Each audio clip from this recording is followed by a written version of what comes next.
Witness. आता बारकाईने ऐका. यहोवा विटनेस, सगळ्या जणांनी बारकाईने ऐका. यहोवा विटनेस हे लोक असे आहेत जे ख्रिस्ताला ख्रिस्ती समजतात. ऐकलंय? यहोवा विटनेस हे लोक असे आहेत जे ख्रिस्ताला, ऐकलंय का? काय ऐकलं सांगा मला. बरोबर आहे की? म्हणजे तुमचं लक्ष आहे की नाही मला कळत आहे. बरोबर आहे की हे वाक्य? हे वाक्य बरोबर बोललो का मी? हा हा, मग लक्ष द्या. यहोवा विटनेस हे लोक असे आहेत जे स्वतःला ख्रिस्ती समजतात. हे वाक्य बरोबर आहे ना? काय समजतात ते? मी ख्रिस्ताचा आहे. ख्रिस्ती म्हणजे काय? अभिषिक्त आहे, मी निवडलेला आहे, मला अभिषेक किंवा पाचारण केलेलं आहे. व ते यहोवा देवाचे सत्य आपल्याकडे आहे जे आपल्याला जगाला सांगायचे आहे असे जाहीर करतात. ते लोक यहोवा विटनेसवाले ते प्रोटेस्टंट नाहीत. ख्रिस्ती विश्वासात दोन पंथ आहेत. किती म्हणा? ख्रिस्ती विश्वासात दोन पंथ आहेत. एक आहे रोमन पंथ.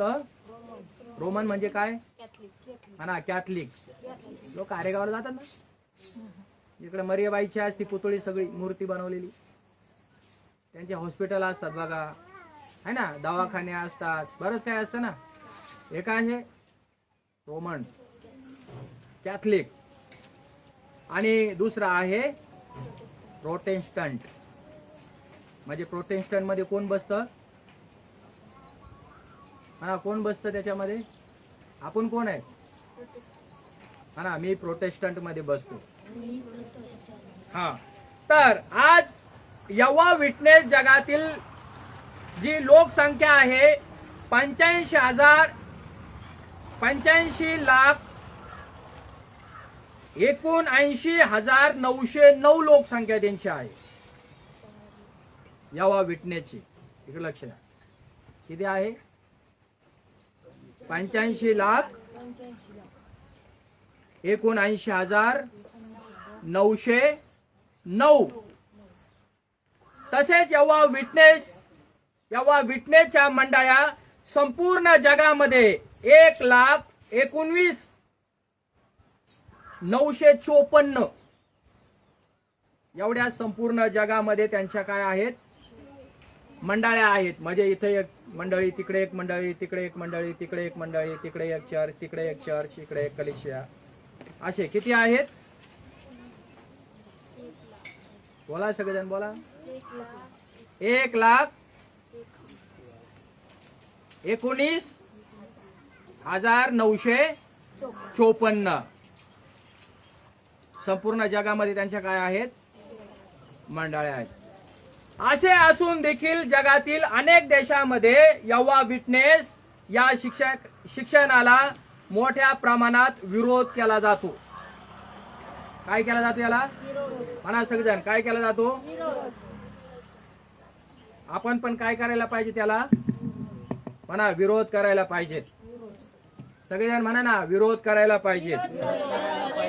हा, आता बघा, यहोवा विटनेस हे लोक येशू ख्रिस्ताला फर्स्ट गोष्ट देव मानत नाही. आपल्या घरात ज्यावेळेस येतील पहिलं त्यांना चेक करायचं. फर्स्ट मुद्दा आहे का? ते येशूला देव मानत नाही. लक्ष द्या. काय म्हटलं मी? येशूला देव हा, खोटे शिक्षण बघा. तसेच त्रैक्य हा सिद्धांत देखील मानत नाही. मला सांगा, येशू देव आहे का नाही? बरोबर. त्रैक्य म्हणजे काय? सेकंड मुद्दा आहे. त्रैक्य हा सिद्धांत देखील मानत नाही. म्हणजे आपण कोणाला मानतो सांगा? पिता परमेश्वर, पुत्र परमेश्वर आणि पवित्र आत्मा परमेश्वर. आपण कशाला मानतो? त्रैक्याला. म्हणा आम्ही त्रैक्याला मानतो. पण त्या ठिकाणी काय लिहिलेलं आहे? यहोवा विटनेस वाले लोक येशू देव नाही असे एक म्हणतात. दुसरी गोष्ट, त्यांचा विश्वास हा नाही की त्रैक्य हा सिद्धांत ते मानत नाहीत. पुढं तसेच पवित्र आत्म्याला देखील ते देव मानत नाही. आपण म्हणतो ना पिता परमेश्वर, पुत्र परमेश्वर आणि पवित्र आत्मा ते मानत त्याला पवित्र आत्म्याला ते देव म्हणत. कळतं का तुम्हाला? पुढे असं लिहिलंय, पवित्र आत्म्याला ते देव मानत नाही, तर एक सक्रिय असा प्रभाव किंवा फोर्स आहे. यहोवा विटनेस येशू ख्रिस्ताला सर्व निर्मितीमधील प्रथम निर्माण झालेला असे मानतात. बरोबर आहे त्यांचं? म्हणा हा मुद्दा बरोबर आहे. म्हणा सगळेजण हा मुद्दा बरोबर आहे. प्रथम आहे का नाही? पहिलुटा कोणाला म्हटलेला आहे? मग प्रभू येशू ख्रिस्तालाच म्हटलं ना. जगामध्ये उत्पत्तीतला सगळ्यात श्रेष्ठ कोण आहे? प्रभू येशू ख्रिस्त. जग कोणाच्या द्वारे निर्माण झालं? म्हणजे ते याला बरोबर मानतात. दुसरं, ते असे म्हणतात की येशू देव नाही, तर येशू देवाचा पुत्र आहे. बायबलमध्ये पण आपल्याला हे शिकवलं जातं की येशू देवाचा. यहोवान 3:16. बरोबर आहे ना? देवाने जगावर एवढी प्रीती केली त्याने आपला एकुलता एक जो त्याच्यावरती विश्वास ठेवन. बर काय दिला? म्हणजे तिथं काय लिहिलं आहे? पुत्र दिला. म्हणजे येशू देवाचा पुत्र आहे. ते या ठिकाणी काय करत आहे? कबूल करत आहे. म्हणजे त्यांच्या आधीमध्ये हे फिक्स आहे. ज्याला देवाने निर्माण केले तर तो त्रैक्याचा भाग कसा असू शकेल असा त्यांचा एक प्रश्नचिन्ह आहे. देवानं प्रभू येशू ख्रिस्ताला निर्माण केलं किंवा अस्तित्वात आणलं, ते म्हणतात पवित्र आत्मा हा देव नाही. येशू ख्रिस्त मानव जातीसाठी मरण पावला हे ते मानतात. बरोबर आहे ना? बायबल आपल्याला शिकवतं हा किंवा नो? कोणासाठी मेला येशू? सगळेजण बोला ना राव. आपल्यासाठी. बरोबर आहे ना? म्हणजे त्यांचं पण इथं बरोबर आहे बरं का. परंतु त्याचे पुनरुत्थान म्हणजे मरणातून उठले शारीरिकरित्या झालेले नाही. बायबल काय सांगतं आपल्याला? येशू ख्रिस्त कसा उठला? म्हणा शरीराने उठला आहे ना. कबर कशी त्याची? सगळेजण बोला. आलिम ध्यान दे इधर, बडबड मत कर. कबर कशी आहे त्याची? रिकामी आहे. म्हणजे येशू शरीरा सगट उठलेला आहे. ते म्हणतात येशू शरीराने उठलेला, तर आध्यात्मिकरित्या तो जिवंत झालेला आहे. त्यांचं म्हणणं असं आहे. त्याचं शरीर इथंच होतं असं म्हणतात. यहोवा विटनेस मध्ये प्रत्येक घरोघरी जाऊन त्याचे शिक्षण लोकांना प्रसारित करतात.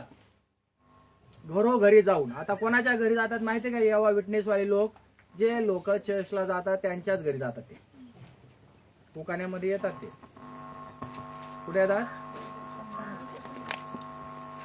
बोला येशू मसीह की. समजतं तुम्हाला?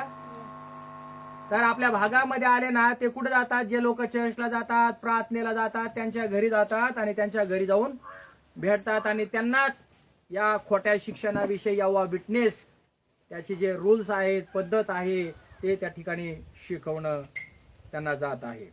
मग आता मला सांगा, त्यांची पण ही मोठी आज्ञा आहे की घराघरात जाऊन काय करा? सुवार्ता सांगा. बायबलमध्ये पण आपल्याला वाचायला मिळतं ना. प्रभू येशूने शेवटची आज्ञा दिली, मत्ते 28 मध्ये वाचा. म्हणजे त्यांनी काय बरोबर केलं आहे आणि काय चुकीचं केलं आहे हे आपल्याला समजून घ्यायचं आहे. हा 28 अध्याय लास्ट वचन. तेव्हा तुम्ही जाऊन सर्व राष्ट्रातील लोकांना शिष्य करा. हा त्यास पिताच्या, पुत्राच्या व पवित्र आत्म्याच्या नावाने बप्तिस्मा द्या. जे काही मी तुम्हाला आज्ञा केली ते सर्व त्यास पाळावयास शिकवा. आणि पहा, युगाच्या समाप्तीपर्यंत मी सर्व दिवस तुमच्यावर आहे. म्हणजे प्रभू येशू ख्रिस्तानं शिष्यांना जे काही आज्ञाचं पालन दिलेलं आहे की जगाच्या कान्या कोपऱ्यापर्यंत सुवार्ता जाऊन सांगा. बरोबर आहे? हे बरोबर आहे. पण हे कुठं जातात? कान्या कोपऱ्यात नाही जात.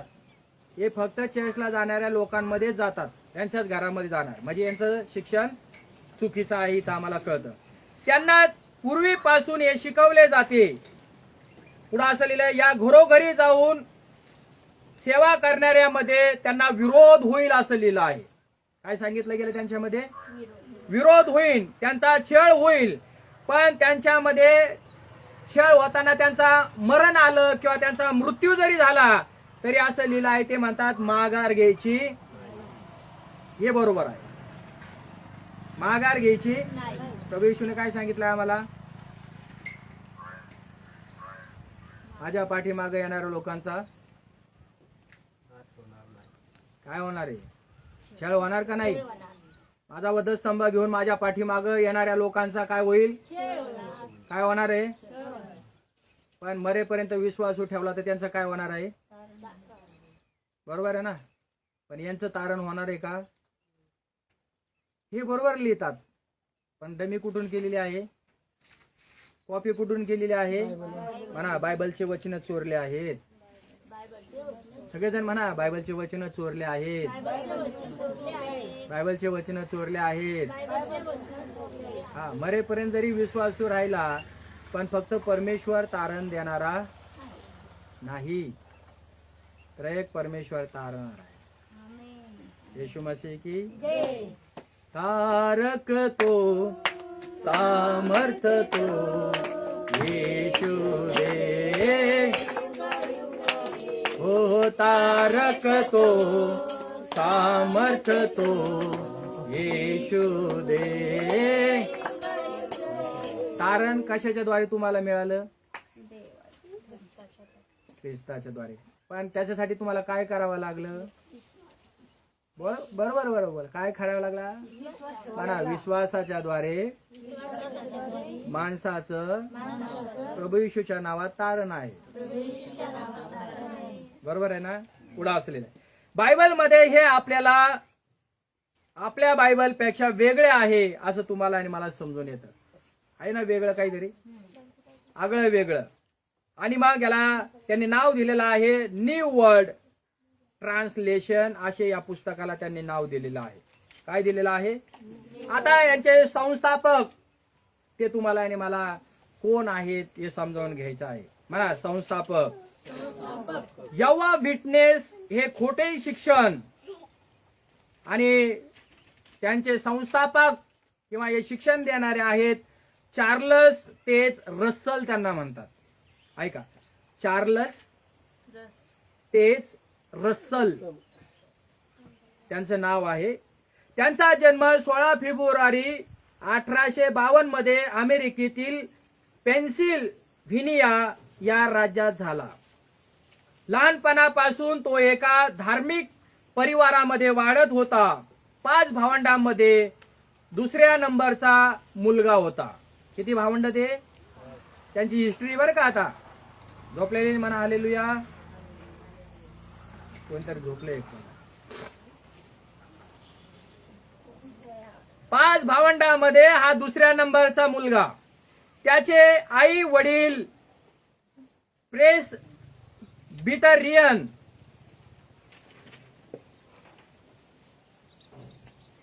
प्रेस्तबर चर्चचे सभासद होते. त्याच्या वडिलांचे शिलाई मशिनीचे साहित्य पुरवणारे असे अनेक दुकानं होते. कशाचे? हा, मेन मुद्दे आपल्या लक्षात घ्यायचे. त्यामुळे लहानपणापासून त्यांनी व्यवसाय सुरू केला व काही दिवसात तो यशस्वी व्यापारी बनला. काय झाला तो? म्हणा व्यापारी. तरुणपणामध्ये त्याने आपल्या मित्रांबरोबर पवित्र शास्त्राबद्दल वादविवाद केले. काय केले? हा, तरुणपणात हे चालतं. वयाच्या 18व्या वर्षी तो सेव्हन्थ डे ॲडव्हेंटिस्ट, ऐकलं घे नाव, म्हणजे शनिवारच्या दिवशी चर्च घेतात. दुसऱ्या दिवशी चर्च घेणार, भक्ती घेणार. फक्त शनिवारच्या दिवशी ते प्रार्थना घेतात. म्हणून आपल्या भागामध्ये पण ते शब्दाचं चर्च आहे. शनिवारच्या दिवशी सेव्हन्थ डे ॲडव्हेंटिस्ट त्याला म्हणतात. शिक्षण घेण्यासाठी त्याच्या बायबल स्टडीला तो हजर राहू लागला. शनिवारच्या दिवशी. कुठल्या दिवशी? 18 वर्षाच्या नंतर त्याची सुरुवात झाली. त्याला एक गोष्ट सतत खटकत होती किंवा राहिली, ती म्हणजे प्रेमळ, दयाळू व सार्वकालिक नरक. प्रेमळ, दुसरा शब्द दयाळू, तिसरा सार्वकालिक नरक. आता हे शब्द कुठून आले सांगा मला? परमेश्वर कसा आहे? प्रेमळ आहे, बरोबर आहे. येशू कसा आहे? बरोबर आहे. आणि सार्वकालिक नरक कुठे शब्द लिहिलेला आहे? म्हणजे जो विश्वास ठेवणार नाही तो कुठे जाईल? बरोबर आहे ना, सार्वकालिक न भिजणाऱ्या अग्नीमध्ये. पुढील 2 वर्षे त्याने ख्रिस्ती संघटनांना आव्हान द्यायला सुरुवात केली. म्हणजे त्यांच्या संघ काय करायचा? तो फेस टू फेस वादविवाद करायचा. हा व्यक्ती बरं का, चार्ल्स टेज रसल हा व्यक्ती काय करायचा? म्हणा, वादविवाद करायचा. लहानपणी तो जे शिकला होता ते सर्व त्याने बाजूला ठेवून सेव्हन्थ डे ॲडव्हेंटिस्ट चे शिक्षण त्याने स्वीकारले. ऐकलंय का? या शिक्षणाच्या अनुसार शेवटचा काळ 1799 ला सुरू झाला. या शिक्षणाप्रमाणे येशू ख्रिस्त अदृश्य स्वरूपात या पृथ्वी तलावरती आला आहे. बरोबर आहे का चुकीचं आहे? प्रश्न विचारला मंडळीला. येशू ख्रिस्त अदृश्य स्वरूपात या पृथ्वी तलावरती आला आहे, बरोबर आहे का चुकीचं आहे? सगळेजण बोला. किती लोक म्हणतात चुकीचं आहे? हात वर करा जे म्हणतात चुकीचं आहे त्याने. बाकीचे काय म्हणतात? कसा आला येशू? अदृश्य होऊन आला, दिसत नव्हता का? मानव रूपात आलात म्हणजे तो दिसत होता. शिष्यांना किती वर्ष शिक्षण दिलं त्याने? 33.5 वर्ष. म्हणजे शरीर रूपाने आला होता ना, मनुष्य रूपाने. अदृश्य म्हणजे काय? गुप्तामध्ये होता, तो दिसत नव्हता. असा होता का? नाही. तर हे चुकीचं आहे. 1874 ला येशू स्वर्गाचा राजा झाला. बरोबर आहे का? व 1878 मध्ये आतापर्यंत जेवढे ख्रिस्ती लोक मरण पावले होते त्याचे पुनरुत्थान होईल व 1914 ला जगाचा संपूर्णपणे शेवट होईल. हे शिक्षण चार्ल्स जे स्वीकारलं. हे बरोबर आहे का? आता किती चालू आहे सांगा साल? 2024. आता इथं लिहिलं 1878. 1878. जेवढे ख्रिस्ती लोक आतापर्यंत मरण पावले ते म्हणतात त्यांचं काय होणार आहे? पुनरुत्थान होणार. आणि 1914 साली या जगाचा शेवट होईल. किती चालू आहे आता? किती वर्ष झाले? म्हणजे हे वाक्य बरोबर आहे का चुकीचं आहे? बरोबर आहे चुकीचं आहे? चुकीचं आहे. आणि त्यांनी हे शिक्षण स्वीकारलं. मग हे शिक्षण चुकीचं आहे का बरोबर आहे? हा. व आपली 5 दुकाने ज्याची त्या काळात करोडो रुपये किंमत होती ते विकून हे शिक्षण व येशू ख्रिस्ताच्या आगमनाविषयी प्रचार करू लागले. चांगली गोष्ट आहे. सुवार्ता सांगू लागले. ही सेवा त्याने, मला थोडं इंग्लिश वाचायला कठीण होत आहे. सेव्हन्थ डे ॲडव्हेंटिस्ट बरोबर सेवा त्यांनी केली. म्हणजे शनिवारच्या दिवशी म्हणजे शब्दात त्या लोकांविषयी ते काय झाले? एकत्र झाले, त्यांची सहभागिता घेतली, त्यांच्याबरोबर ते राहू लागले, त्यांच्याबरोबर ते काय करू लागले? सेवा कार्य करू लागले, सुवार्ता गाजू लागले. ज्यावेळी 1878 साल आले व निघून गेले व भविष्यवाणी केल्याप्रमाणे कोणतीही घटना झालेली नाही. म्हणजे ते बोलले त्याप्रमाणे झालं का? ओके. त्यावेळी त्याने या शिक्षणाबद्दल विचार करण्यास सुरुवात केली. असं का नाही झालं? मी बोललो आणि ते घडलं का नाही? मी बोललो आणि ते झालं का नाही? साहजिकच आहे ना, आपण पण विचार करतो ना. भविष्यवाणी त्यांनी केल्यात पण त्या पूर्ण झाल्या का? बिलकुल झालेल्या नाही.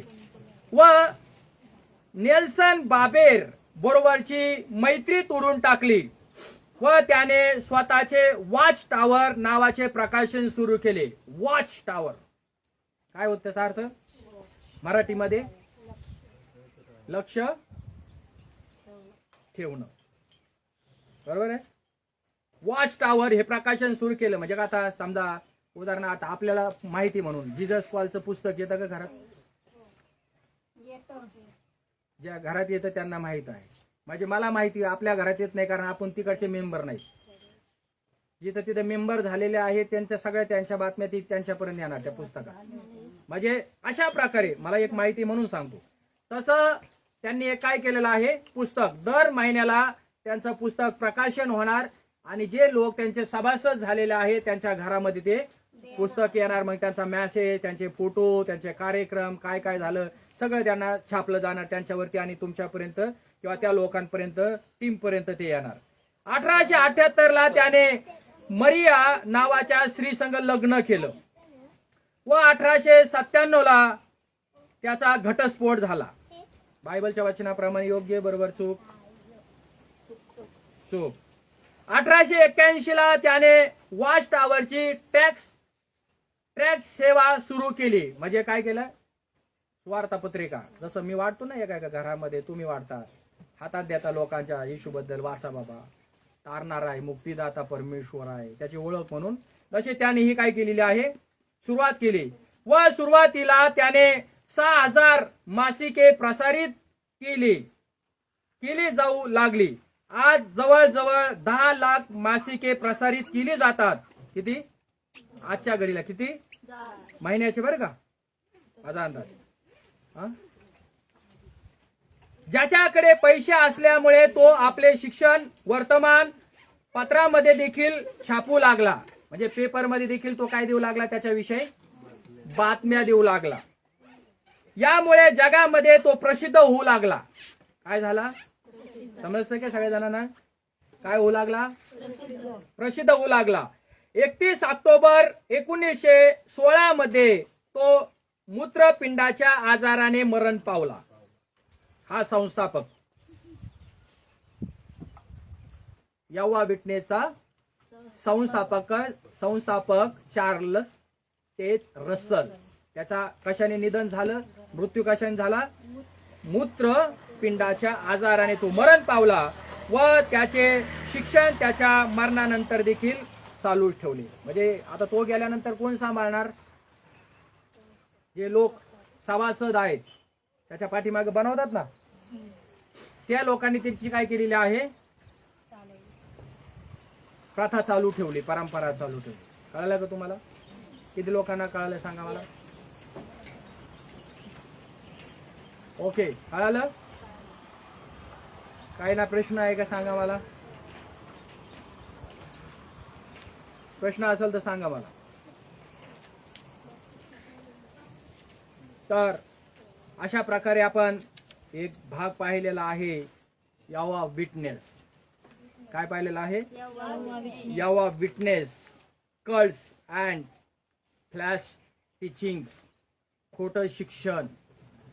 असं या महाराष्ट्रामध्ये देखील हे खोटं शिक्षण आज उदयास आलेलं तुम्हाला आणि मला पाहायला मिळतं. आणि म्हणून देवाच्या लोकांनो, तुम्ही आणि मी आपल्या घरामध्ये कोण लोक येतात, त्यांचं शिक्षण पिता, पुत्र आणि पवित्र आत्म्याचं आहे किंवा नाही हे तुम्हाला आणि मला त्यांच्या बोलण्यातून किंवा त्यांना काही प्रश्न विचारून तुम्ही आणि मी समजून घेतलं पाहिजे. शक्यतो त्यांना घरामध्ये घेऊ नका असं लिहिलं आहे. येशू मसीह की. आपण डोळे बंद करू.